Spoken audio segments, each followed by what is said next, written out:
Ok, boa tarde a todos. Eu sou o Carlos, alguns já me conhecem, outros não, mas eu tenho, apesar de atuar como freelancer atualmente, tenho uma empresa de produção de vídeo aqui no Algarve e hoje venho-vos falar de porque é que ser bom não chega. Para começar, eu sei que a pergunta foi feita ainda há bocado, mas eu não consegui perceber bem. Vou começar com uma pergunta que é: quem é que aqui é totalmente iniciante e ok. Quem é que aqui está no meio termo, já tem alguns trabalhos, mas ainda não é suficiente para estar full time? Ok, perfeito. E quem é que aqui é totalmente profissional da área, seja vídeo ou fotografia? Ok, perfeito. Então temos aqui uma sala bem composta, na verdade, e o que é bom desta apresentação é que eu posso dizer, desculpa Fábio, o que é bom desta apresentação é que ela vai ser aplicada a todos os níveis, sejam vocês iniciantes ou sejam profissionais. Vou falar um bocadinho aqui do meu percurso e das coisas que aprendi ao longo do tempo que me ajudaram a estar aqui hoje, e espero que isso sirva de exemplo para vocês que estão a iniciar, consigam tirar daqui partido de certas coisas que vos vão ajudar a dar os passos iniciais, e para quem já é profissional da área talvez consiga ver aqui algumas dicas claras de como atingir os vossos objetivos mais rápido. Então vamos a isso. Ser bom não chega. Esta é a questão, ou seja, ser bom não chega, vocês perguntam. Quer dizer, mas nós vivemos na área do audiovisual, sou fotógrafo, sou videógrafo, porque é que ser bom não chega? Se eu entrego um trabalho de qualidade, porque é que isso não haveria de chegar? A verdade é que eu lamento dizer-vos que ser bom é literalmente o patamar zero. Vocês serem bons é a garantia que qualquer cliente que vos paga por um serviço quer, não é? Claro que salvo exceções, salvo diferentes níveis, mas no geral, quem vos paga por um trabalho está à espera que vocês sejam pelo menos bons. E o exemplo que eu posso dar é: vocês também não vão a um restaurante e vão dar os parabéns ao chefe de cozinha por eles ter cozinhado o bife. Isso é o que vocês tomam por garantido, estão a pagar por isso. Por isso, vamos meter literalmente a técnica para debaixo do tapete e vamos falar do que está para lá da parte técnica. E lembrem-se, se um cliente contrata, ele assume que o vídeo tem de ser bom. Hoje vamos falar do que vos faz crescer além disso. Ok, e para começar é importante eu voltar atrás, onde tudo literalmente começou, ao início do percurso e do miúdo que fazia vídeos. Poucos sabem disto, mas eu comecei o meu percurso a fazer vídeos de gaming, ou seja, adorava Counter-Strike, adorava League of Legends, eu era obcecado e quando comecei a jogar comecei a filmar os gameplays de mim e dos meus amigos e comecei a editar vídeo. E essa foi aí a primeira vez que eu tive contacto com este mundo do vídeo. E tenho um episódio engraçado que lembro-me que na altura que a malta me chamava para jogar, eu literalmente ignorava toda a gente, dava mute no TeamSpeak, no Skype, alguns vão se lembrar disso, porque eu queria editar. Para mim era mais interessante jogar, cortar, andar a brincar com as músicas, com os cortes lá no Sony Vegas, do que jogar. Ou seja, eu era hiper focado naquilo e acho que foi aqui que eu ganhei aquele bichinho pelo que era o vídeo. E alguns vídeos desses até tiveram algum sucesso na altura do League of Legends. Este, neste caso, viralizou. E os anos foram passando, mais ou menos em 2014 continuei a jogar Counter-Strike e não sei se alguns aqui estão familiarizados com o mundo do Counter-Strike, mas há literalmente um mercado lá dentro que é uma loucura, que há skins de armas que valem milhares de euros e eu na altura tinha esta faca, uma Karambit Fade, que hoje olho para trás e choro, porque na altura vendi e deu para uma Canon 600D, mas se fosse hoje se calhar dava para ir para uma Arri Alexa. Mas pronto, não vamos falar de coisas tristes. Então foi isso. Vendi aquela faca, deu-me para aí 400 euros e eu comprei a minha primeira câmera, uma Canon 600D com a lente kit. E a partir daí tudo mudou para mim, ou seja, eu pegava na câmera e ia para a Baixa de Faro filmar. A minha família é do Norte, eu sempre que ia visitar a família levava a câmera, era completamente obcecado porque aquela câmera era meu companheiro todas as horas. Filmava tudo. Mas comprar a câmera não era suficiente, certo? Isso não era... Vocês não compram uma câmera e de um dia para o outro têm trabalho. Isso não existe. E têm que se mentalizar disto. Vocês podem comprar o material que quiserem. Isso nunca será suficiente. Então, em 2014, estava eu no 11º ano, fui falar lá com a malta das escolas mais velhos e disse: epá, eu gostava de filmar este evento que vai haver na cidade, toda a gente fala, o Missy Mister Liceu, parecia a maior cena de sempre. Fui lá, eles aceitaram e eu filmei. E esta foi a primeira vez que filmei coisas reais sem ser pistolas e malta a dar headshots no computador. Em 2015, por acaso, já estava no 12º ano, tinha um amigo que se ia candidatar à Associação de Estudantes, então o que é que eu fiz? Vou já falar com ele e vou-te filmar, vou fazer os vídeos todos e, mais uma vez, cheguei-me à frente, fiz os vídeos dele, pratiquei e correu bem. E, um ano depois, acabando o 12º, em 2016, entrei na Universidade do Algarve. E entrei em Ciências da Comunicação e aqui eu achava que ia ser o princípio do que seria o meu grande sonho de fazer vida dos vídeos. Mas rapidamente me enganei e percebi que o curso não me ensinava aquilo que eu queria. Era muito virado para jornalismo, era muito virado para... sei lá o que aquilo era virado, jornalismo, rádio, ou seja, não era nada daquilo que eu queria. Mas eu não ia deixar que isso me impedisse, certo?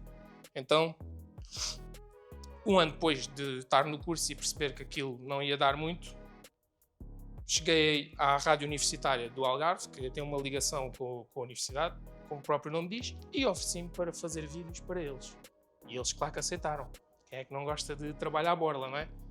E, mais ou menos na mesma altura, eu tinha uma colega que estava na Rua FM e ela ia se candidatar à Associação de Estudantes e disse-me: olha, não gostavas de fazer os vídeos para a Associação de Estudantes também? Eu, claro que sim, vamos a isso, joguei-me de cabeça e fiz os vídeos para a Associação Académica.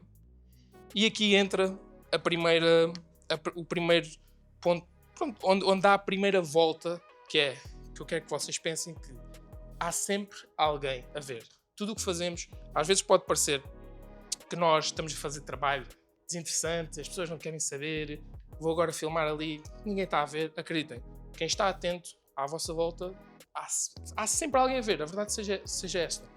Ou seja, eu aqui, tudo mudou para mim.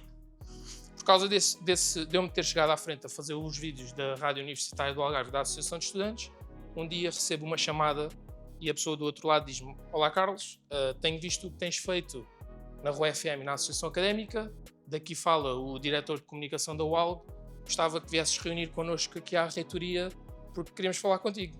E eu, pronto, comecei logo a tremer das pernas, não sabia o que é que eles queriam, se me iam expulsar da escola porque eu não queria saber nada do curso ou não. Mas, na verdade, depois dessa reunião, tudo o que eles queriam era dar-me uma bolsa de estudantes para eu trabalhar para a universidade a fazer vídeos. E foi aí que tudo mudou. Porque, a partir daí, comecei a ativamente trabalhar para a instituição que eu estava a estudar. Comecei a filmar tudo. Comecei a filmar todos os eventos que havia na universidade. O dia aberto, feira de carreiras, o que fosse. Eu literalmente estava, para mim isto foi o ponto de viragem, eu estava nas nuvens e lembro perfeitamente de um dia eles me pedirem para ir a Lisboa filmar a Futurália e aquilo para mim foi: caraças, eu estou no topo da minha carreira já, eu vou a Lisboa 300 km aqui para filmar, meu, isto é inacreditável. E pá, olhando para trás é curioso esse entusiasmo inicial. Mas pronto, como eu disse, este foi o verdadeiro ponto de viragem para mim, a minha primeira experiência profissional. O que eles me pagavam era para isso 80 ou 90 euros, mas não era por isso. Chegava para a propina e eu estava ativamente a trabalhar naquilo que eu queria, que era vídeo. Ou seja, eu não podia estar mais feliz. E lembrem-se, as oportunidades não surgem por magia, elas são criadas. Lembrem-se, olhando para trás, eu fui atrás de fazer o Miss e Mr. Liceu, o meu colega da Associação de Estudantes, mais tarde a Rua FM e mais tarde outra Associação de Estudantes, para a quinta oportunidade surgir. E isto é uma lição que vocês têm que se lembrar, que é: nunca esperem que as coisas caiam na vossa mão. Vocês compraram a câmara e caiu do céu. Isso nunca vai acontecer. Só se vocês tiverem o melhor conecto do mundo. E mesmo assim, rapidamente são defraudados. Porque se vocês não fizerem este processo de trial and error, de aprender, quando essa oportunidade chegar, vocês não vão cumprir. Por isso, lembrem-se. Às vezes nós cada vez mais vivemos nesta era de ansiedade, queremos que as coisas surjam. Tem que dar tempo às coisas para elas acontecerem. E pronto, foi isso. Eu tomei estas 4 decisões de ir atrás para a quinta porta que mudou tudo se abrir. Portanto, lembrem-se, ser bom não chega quando a tua técnica é superior ao teu material, mas principalmente se a tua paralisia for maior que a tua vontade. Vocês aqui parados, vocês no Instagram o dia todo, a ver os vídeos do que é que a outra malta está a fazer, pouco vai mudar. A verdade é essa. Vocês podem vir aos workshops que quiserem, vocês podem correr o mundo a ver outra malta a falar o quão fixe é viver de vídeo. Se vocês não pegarem vocês no material que têm, seja o telemóvel, seja uma câmera, e se chegarem ao mundo, ninguém vai saber que vocês existem e vocês nunca vão viver disto. E essa é a primeira lição. Pronto, então a vida seguiu e em 2019 terminei o curso e tinha que estagiar. E fui rejeitado em quase todas as empresas produtoras locais que eu tentei estagiar, e por um lado ainda bem, porque em 2019 acabei por estagiar numa empresa que era a Flavor Productions, onde aprendi quase tudo, eu diria que de planeamento, pré-produção, de exigência do que é estar numa produtora. Eu até ali nunca tinha tido muita exigência. Está tudo bem? Ok. E por acaso eu tenho um episódio curioso só para vocês verem o rigor que era trabalhar na Flavor, na altura com o Eduardo, o dono, que alguns aqui conhecem, e o Eduardo foi literalmente o meu mentor. E eu lembro perfeitamente de... Ele era tão obcecado por ter tudo planeado que ele obrigava-me a imprimir todos os storyboards. E atenção, estamos a falar que às vezes havia storyboards de microdocumentários de 5, 10 minutos. Frame a frame, eu tinha que imprimir tudo, às vezes tipo 100 páginas, cortar as folhinhas todas, os frames de vídeo, organizar tudo por zonas, tipo exterior, floresta, praia, pessoas, família, cão, gato. Depois digitalizar tudo de novo e ele aí, assim já tínhamos o nosso shooting script. Era assim que nós fazíamos o shooting script. Ou seja, era um processo super exaustivo, tanto que a gente, quando chegava à filmagem, ele dizia-me sempre: puto, isto é 10% do processo, tu vens para aqui todo entusiasmado, a dançar, todo entusiasmado, porque vimos filmar, eu já estou cansado disto, isto já fiz storyboards, moodboards, tudo. E eu aí comecei a perceber, estou a começar a entender o que ele diz, do planeamento é mesmo o mais importante. E hoje essa é a base do meu trabalho, que eu acabo por planear mais do que literalmente filmar. Filmar é uma pequena parte do processo. Bom, em 2020, o famoso Covid, o mundo parou, a produtora também parou, estávamos a operar, mas não tínhamos praticamente trabalho, como ninguém quase tinha trabalho, né? Mas eu, mais uma vez, como no passado, não podia estar em casa parado a jogar PlayStation. Então, em 2020, fiz um vídeo, saí de casa com as ruas desertas e acabei por fazer um vídeo para a cidade de Faro, da cidade vazia, e com as imagens que eu, quando tinha aquela febre, pegar na minha câmera e filmar, consegui construir um vídeo de esperança, do contraste das cidades vazias com a cidade de Faro cheia. E, mais uma vez, lembrem-se, este vídeo acabou por viralizar e, mais uma vez, lembrem-se, há sempre alguém a ver. Se eu não tinha aprendido à primeira, pelo menos que aprendesse à segunda. Há sempre alguém a ver, e mal eu sabia que um dia recebo uma mensagem de uma senhora que tinha visto este vídeo de Faro e disse: olá Carlos, gostava que... eu tenho um pequeno resort no Algarve, nas Dunas Douradas, e gostava de fazer um vídeo agora quando a pandemia passar, e esta foi a minha primeira experiência profissional. Entretanto, saí da produtora, até porque depois a pessoa, o Eduardo, decidiu mudar-se para a Espanha, e esta foi a minha primeira experiência profissional. Só que, lá está, e isto é também importante refletirmos que eu tinha uma Canon 600D, uma lente kit.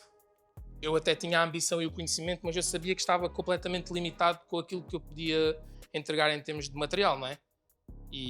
Mas isso não me impediu. Ou seja, lembrem-se, ser bom não chega e o medo e o desconforto fazem parte do processo. Eu tinha muito medo de aceitar este trabalho, mas eu sabia que não tinha alternativa, porque é assim, estão-me a pedir a pessoa viu um vídeo que gostou, está-me a pedir, vou rejeitar? Não, vou-me atirar de cabeça, e se ela aceitar o valor que eu lhe dei, eu depois logo resolvo. O importante agora é agarrar o cliente.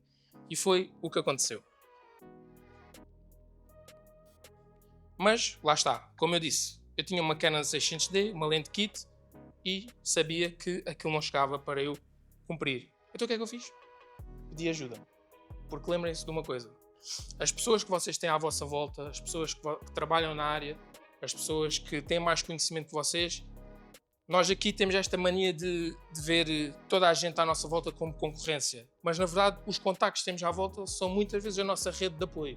E eu, para este trabalho, a minha alternativa foi pedir ajuda a um colega que eu tinha conhecido na produtora num evento, aluguei-lhe a câmara, paguei-lhe quase todo o orçamento que eu tinha do vídeo, eu realizei, editei, filmei, decidi como é que queria as coisas, paguei-lhe a ele fez as imagens de drone, aluguei-lhe o gimbal e a câmera para podermos ter mais qualidade e o cliente adorou o vídeo. Ou seja, o que é que eu fiz? Eu agarrei a oportunidade, vi que não tinha alternativa de o fazer sozinho e pedi ajuda a alguém que eu sabia que me ia ajudar a ir de encontro àquilo que eram os objetivos. Ou seja, olhem à vossa volta, muitas vezes achamos que não temos possibilidade de receber certos projetos, mas nem que seja uma mensagem de Instagram a alguém mais experiente que vos possa dar uma dica, alguém que vos possa alugar uma câmara. Vejam, olhem à vossa volta, às vezes, em vez de rejeitarem pedidos de orçamentos, peçam ajuda às pessoas. Pronto. E depois deste trabalho, talvez tenha sido um gatilho que eu precisava, e em 2021, fevereiro de 2021, investi todo o meu dinheiro em material e aí oficialmente tornei-me freelancer. E, sendo sincero, às vezes temos tendência de falar que é tudo um mar de rosas, mas sinceramente o início não foi nada fácil. Eu posso dizer com toda a honestidade, provavelmente nos primeiros 6 meses, se faturei 100 euros foi muito, e é o que é. É um processo que que temos que percorrer, e é isso. Tinha a câmara, tinha o material, mas não tinha os clientes. Ninguém sabia que eu existia, como é que eu ia faturar. Então eu tinha que arranjar uma alternativa, e se alguns de vocês estão nesta posição de estão a tentar arrancar, talvez ajude daqui as dicas que podemos fazer. Então, o que é que podemos fazer nesta fase? Bom, o que podemos fazer nesta fase, na verdade, é aquilo que vocês já sabem, que é contactar pessoas, irem atrás de pessoas. Hoje em dia, com o Instagram é super fácil. Se vocês conhecem uma pessoa que tem um negócio, se vocês conhecem alguém que tem um produto, mandam uma mensagem, nem que seja mandar uma mensagem a pedir um contacto mais corporativo da empresa. Normalmente esses e-mails corporativos para o geral ou os infos, arroba qualquer coisa, entram no buraco negro e ninguém os vê, nem ninguém responde. Ou seja, vocês podem mandar muitas vezes 40 e-mails desses, se vocês responderem a um, é bom. Pronto, é uma vitória, não é? Mas hoje em dia nós podemos ir atrás dessas pessoas através de Instagram e numa forma mais direta. Mas sinceramente, para mim, não resultou lá muito bem, porque era exaustivo. Quer dizer, eu estou aqui a fazer trabalho de comercial, a enviar 100 e-mails para receber se calhar uma resposta positiva, depois mando o orçamento, a pessoa rejeita, não vai dar em muito. Ou seja, como está aqui, numa fase inicial, torna-se difícil atrair clientes sem portfólio. É a realidade. Se vocês não têm nada para mostrar, as pessoas não vos vão contratar. Então, o que é que eu pensei em fazer? Bom, então, se os clientes não chegam, eu também não tenho muita coisa para mostrar. Tenho os vídeos da universidade, mas aquilo também não é bem aquilo que eu estou a tentar atrair. Os vídeos da produtora que eu fazia com outra pessoa não são meus, logo eu também não posso mostrar isso, não é o meu nível. Então o que é que eu vou fazer? Paguei literalmente para trabalhar. Mas calma, não foi paguei a alguém para eu ir trabalhar com eles, não. O que eu fiz aqui foi, comecei a olhar à minha volta e comecei a ver as opções que eu tinha. E eu tinha uma colega que tinha acabado de lançar uma marca de biquinis, e tinha um amigo que era personal trainer, que por acaso até tinha ar de modelo, tinha uns bons contactos, e pensei, eu vou falar com estas duas pessoas e quero fazer vídeos que vão de encontro àquilo que eu quero atrair. Ou seja, eu vou investir em trabalho para mim, para ter portfólio daquilo que eu quero atrair. E foi o que eu fiz. Paguei literalmente para trabalhar. Nesse vídeo desse personal trainer, lembro-me que paguei um assistente para me ajudar, alugámos um ginásio, comprei umas luzes, aluguei uma máquina de fumo, ou seja, eu fiquei negativo com aquele trabalho. Mas posso dizer que aquilo abriu muitas portas, porque eu acabei por ter uma peça de portfólio que era exatamente aquilo que eu queria atrair. E é isso. Lembrem-se, vocês têm o controle total do resultado final de tudo o que fazem. Ou seja, quando nós vamos atrás deste tipo de pessoas para fazer um projeto à nossa maneira, nós temos margem para fazer coisas ultra criativas que acabam por atrair aquilo que nós queremos. Temos margem de manobra. Quando um cliente nos paga ou estamos a fazer um serviço para alguém, estamos sempre limitados para aquilo que a pessoa quer. Aqui neste caso não. Eu peguei em ti para fazer um projeto, eu é que tenho poder sobre o resultado final. Vou fazer isto à minha maneira. E este esforço inicial é completamente necessário se vocês se querem destacar. Isto foi o que resultou para mim. Estas duas peças abriram-me imensos caminhos depois a partir dali, porque eu já tinha algo para mostrar efetivamente a clientes. Lembrem-se, o vosso portfólio dita o vosso próximo cliente e vistam para criar o trabalho que querem ser pagos para fazer. Se ninguém sabe que vocês existem, se vocês têm uma grande câmara, mas estão no vosso quarto a ver reels no Instagram, ninguém vai saber que vocês trabalham, não é? Ou seja, invistam para criar o trabalho que querem ser pagos para fazer. Invistam em criar. Ou seja, não esperem por um orçamento, por exemplo, de 5.000 € para tentar fazer um vídeo que soa mesmo que foi feito a 5.000 €. E é isto que era importante fazer, que é criar o portfólio para as pessoas depois verem aquilo e dizem, epá, estes gajos são bons, meu, isto deve ter sido aqui um grande projeto. Não, ninguém sabe que custou zero, ninguém sabe que eu se calhar fiquei negativo 250 €. Isso não interessa. O portfólio está feito. Lembrem-se, ser bom não chega se o teu portfólio não mostrar o que tu queres vender. Por vezes tens de investir para que o mercado perceba quanto vale. Esta frase é importante. Por vezes temos que investir para que o mercado perceba quanto valemos. Mas atenção, esta atenção é uma atenção grande. Têm que ser inteligentes, pois nem tudo vale o esforço. E o que é que eu quero dizer com isto? Vocês têm que ser muito perspicazes no tipo de trabalho que vocês estão a oferecer para fazer e no trabalho que vocês estão a investir para fazer. Porque nem tudo vai atrair clientes, não é? E eu, sem querer desvalorizar nenhuma área específica, posso dar um exemplo simples que é um vídeo, por exemplo, de barbearia ou de imobiliário de uma pequena propriedade não vai ter o mesmo impacto do que um vídeo, se calhar, de desporto ou de moda. Porque em desporto e moda vocês têm ali margem para serem muito mais criativos. Por isso, sejam perspicazes nas oportunidades que vocês querem agarrar para fazer trabalho que é o vosso portfólio. Porque no final é o vosso portfólio. Não aceitem qualquer coisa, porque senão aí estão a gastar recursos em coisas que, na verdade, não vão dar resultado nenhum. E por isso, lembre-se, é muito importante termos atenção a isto. Ok. Passamos agora para um tópico diferente que é, ok, depois de criar este portfólio, depois de começar a ter alguns clientes esporádicos, coisas pequenas, o que é que acontece assim? Pronto, e eu tive um desses trabalhos, que foi o meu primeiro trabalho com o Conrado Algarve, e trabalho está entre aspas, porque foi literalmente um trabalho. Tudo o que eu tive que ir lá fazer na altura foi um plano drone. Estamos em 2021, as coisas estão a reabrir depois da pandemia. Um plano drone das pessoas que trabalhavam lá a dizer adeus, para mostrar que abrimos ao mundo. E pronto, este foi o meu primeiro trabalho com o Conrado Algarve. Mas eu não estava muito preocupado com o tipo de trabalho que era, porque eu sabia o valor deste cliente e o que eu queria era entrar lá dentro. E a partir do momento que vocês estão lá dentro, eles sabem que vocês existem, a probabilidade de chamarem por mais coisas torna-se maior. E foi o que aconteceu. Depois de fazer este plano drone do adeus, lembro-me que, passado uns tempos, eles chamaram para ir fazer um passeio de bicicleta do staff. Depois eram umas entrevistas ao staff. Ou seja, eram sempre trabalhos mais pequenos. Coisas que aparentemente não eram muito interessantes. Mas eu continuava ali focado em fazer aquilo que eles me davam bem. Portanto, lembrem-se, ser bom não chega se não tiveres a humildade de fazer o trabalho chato com excelência. A confiança conquista-se na consistência e só quem prova que é bom no pequeno recebe as chaves para fazer o que é grande. E um dia,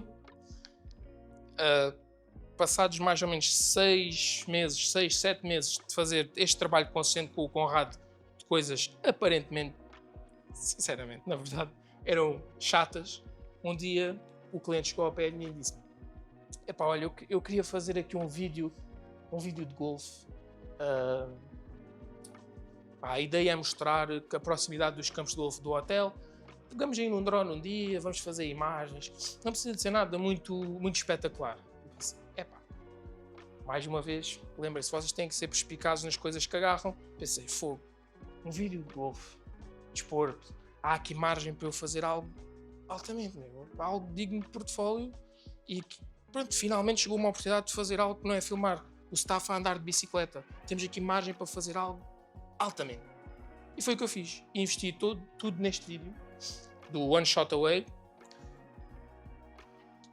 E fiz, na altura eu lembro-me de dar a ideia ao cliente de, ok, porque é que nós, se queremos mostrar a proximidade com o hotel, porque é que não metemos lá o profissional de golfe no hotel, no telhado, ele a dar uma tacada e depois a bola para num campo de golfe. Claro que isto é completamente irreal, porque ninguém conseguiria fazer isto, mas foi tudo falso.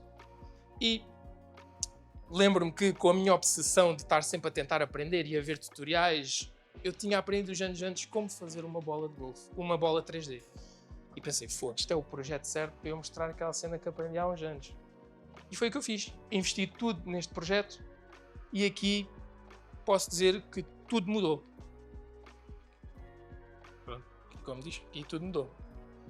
E lembrem-se, a confiança conquista-se na consistência e só quem prova que é bom no pequeno recebe as chaves para fazer o grande. Que é a frase que estava anteriormente. Eu aqui dei várias provas ao cliente, conseguia fazer aqueles trabalhos pequenos e um dia surgiu a oportunidade de fazer algo melhor e eu mostrei-lhe, ok, sou capaz de fazer este tipo de trabalho. E aí nos olhos do cliente tudo mudou, porque a pessoa que ele via antes, o miúdo dos vídeos, chamou-me para vir aqui fazer umas entrevistas. Ali ele percebeu, ok, afinal esta pessoa entrega um tipo de trabalho que eu antes, se calhar, quando precisava, olhava para as produtoras maiores para fazer. E eu aí comecei a ganhar um respeito pelo cliente que me começou a chamar para tipos de trabalhos maiores ligados ao turismo. Ou seja, não quer dizer que o trabalho chato tivesse desaparecido, porque o trabalho chato vai sempre haver. Não há ninguém que só faça trabalhos incríveis, isso não existe. Os trabalhos incríveis aparecem no meio de trabalhos que não são tão bons.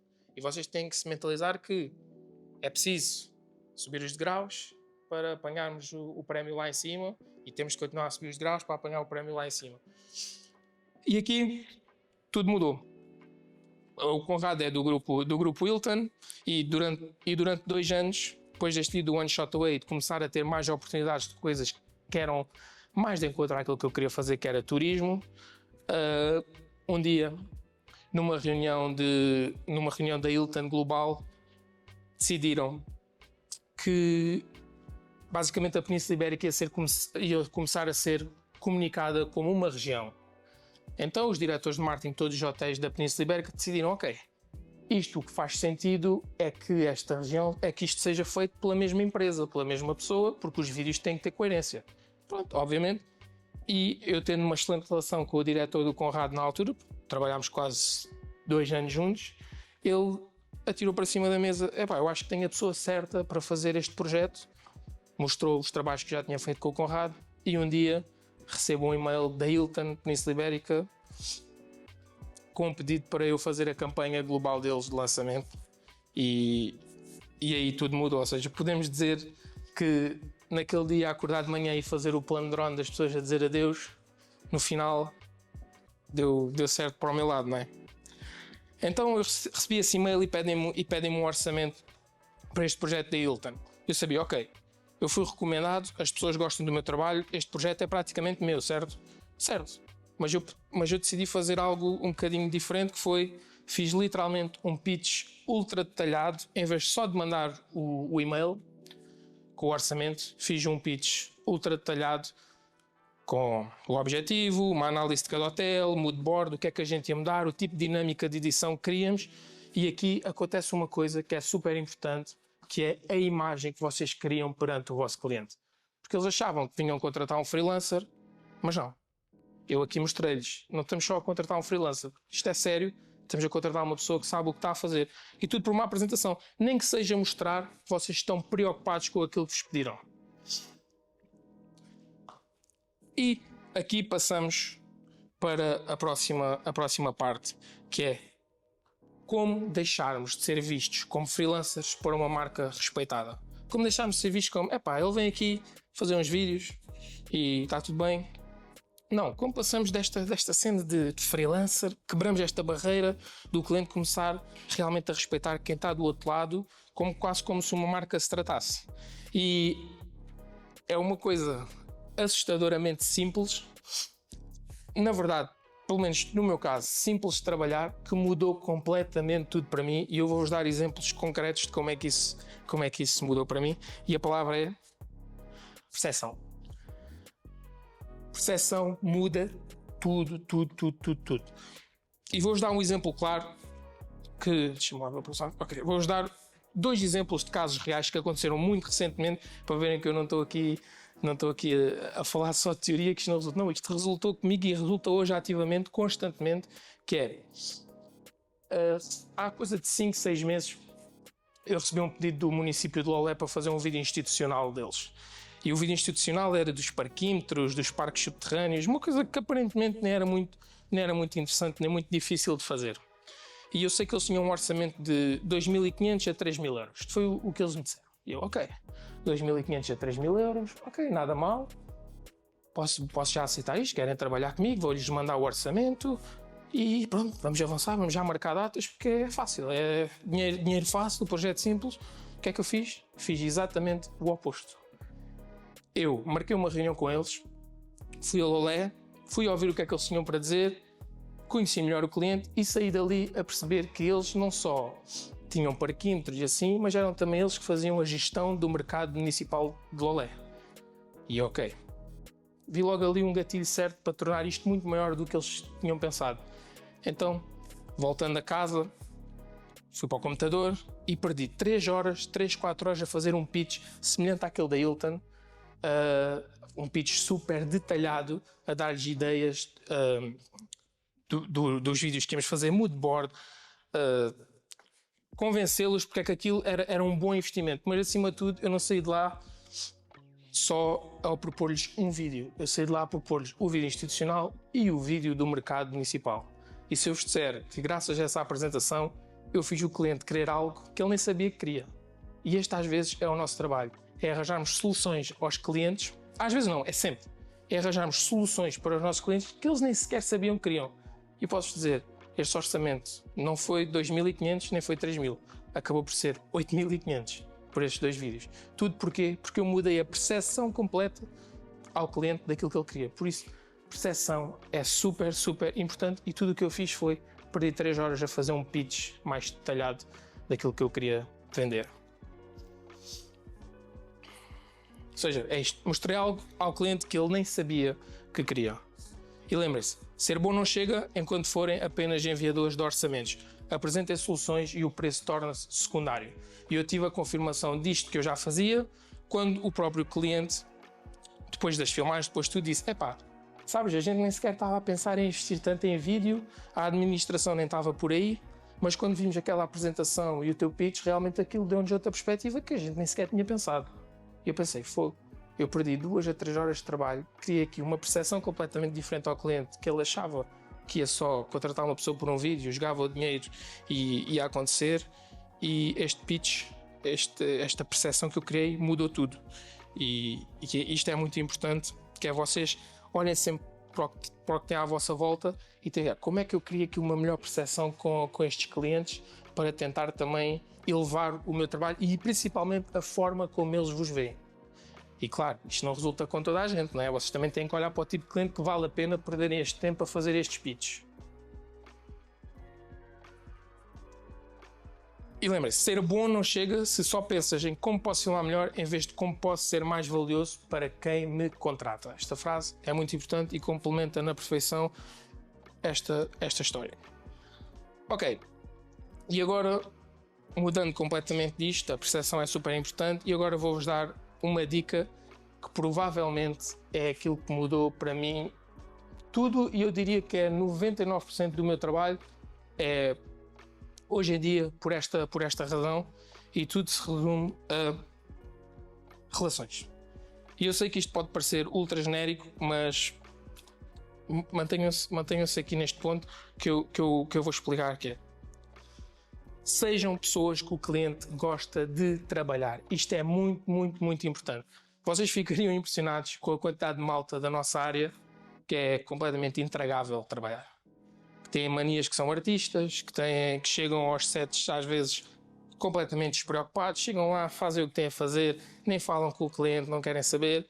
Isso é o maior erro que vocês podem fazer. Sejam pessoas que as pessoas gostam de trabalhar. Isso abre tantas portas que é quase inacreditável a quantidade de trabalho que já me chegou, simplesmente porque eu crio um bom ambiente enquanto trabalho. E lembrem-se, os clientes, no dia em que um cliente, vocês podem ser os melhores do mundo, vocês podem ser os melhores a iluminar, vocês podem ser os melhores a filmar, vocês podem ser os melhores tecnicamente em tudo. Se vocês forem intragáveis, esse cliente não vai gostar assim tanto de trabalhar convosco. E um dia que aparecer alguém que não seja tão bom como vocês, mas cumpra aquilo que o cliente quer e seja uma pessoa altamente, essa pessoa que não é fixe não vai ser mais chamada e o cliente vai começar a chamar a outra pessoa. Por isso, sejam alguém que o cliente goste de trabalhar, porque no fim, se vocês forem pessoas que esses clientes gostam, vocês vão ser recomendados muitas vezes. E quando eu digo que 99% do meu trabalho hoje ainda vem deste tipo de relações que eu criei, é porque quase todo o trabalho que eu tenho acaba por ser boca a boca, ou seja, alguém recomenda a alguém, ou então o trabalho é de clientes reincidentes que gostaram de trabalhar comigo. Daí 99% do meu trabalho ser da maneira que eu aparece por causa da maneira que eu sou a trabalhar. Ser alguém com quem os outros gostam de trabalhar vale mais do que qualquer resolução de câmara. E aqui está um livro. E depois, quando estava a fazer a apresentação, lembrei-me que muitos devem conhecer este livro, muitos já devem ter lido este livro. Quem não leu, é importante que apontem, porque este livro fez-me ganhar uma clareza de tudo isto que eu já fazia, que era, ok, eu sou uma pessoa que tenta criar essas relações com os clientes, mas este livro ensina-vos literalmente métodos de como vocês podem ser pessoas que são boas a criar essas relações. E é mesmo importante e mudou completamente a minha perspectiva de como fazer esta parte mais de relação. Lembrem-se, ser bom não chega porque a técnica qualquer um contrata, mas a confiança e a disponibilidade são o que te garantem o próximo trabalho. E depois disto, outra dica importante é nunca se esqueçam de onde vieram, onde tudo começou. Não se esqueçam que há sempre alguém que está numa fase inicial, há sempre alguém que sabe mais que vocês, mas tenham sempre a humildade de ajudar sempre que pedirem a vossa ajuda. Eu posso dar um exemplo. Ainda hoje, apesar de já não ter muita ligação com a universidade, ainda hoje, quando passo lá, vou lá visitar toda a gente, vou lá falar com toda a gente. Eu faço por manter certas relações que criei no passado, porque isso também acaba por moldar a pessoa que vocês são. Por isso, nunca se esqueçam de onde vieram. Pronto, e para finalizar, não sei se me estiquei muito ou não, se estou no tempo. Ok, boa. Quando eu estava aqui a pensar o que é que eu poderia vir aqui falar e refletir um bocadinho sobre as 4, 5 principais dicas que eu podia dar aqui hoje que realmente colocassem a refletir, cheguei a esta frase do ser bom não chega, porque literalmente sempre que nós estamos numa área que constantemente somos bombardeados com câmaras novas, técnicas novas, e se não tens o drone A ou o drone B, tu não vais conseguir fazer aquilo que tu queres. Mas a verdade é que eu, durante todo este processo, aprendi que ser bom não chegava para mim.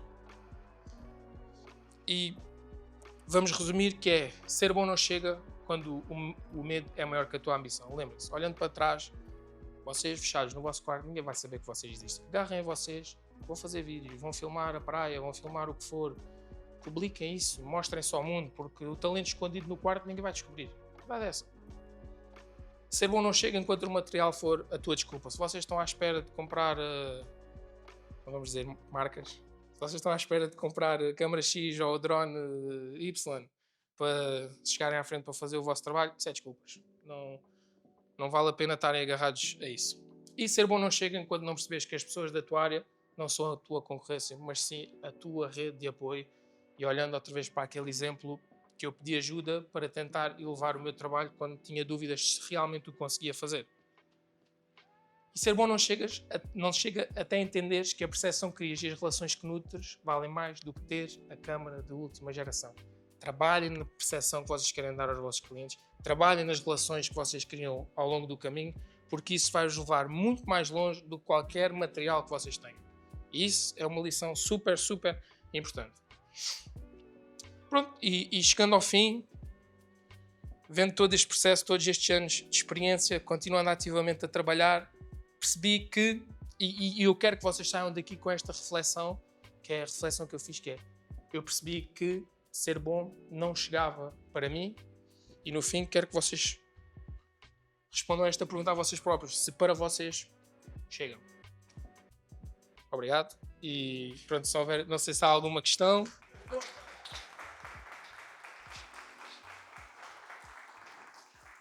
Opa.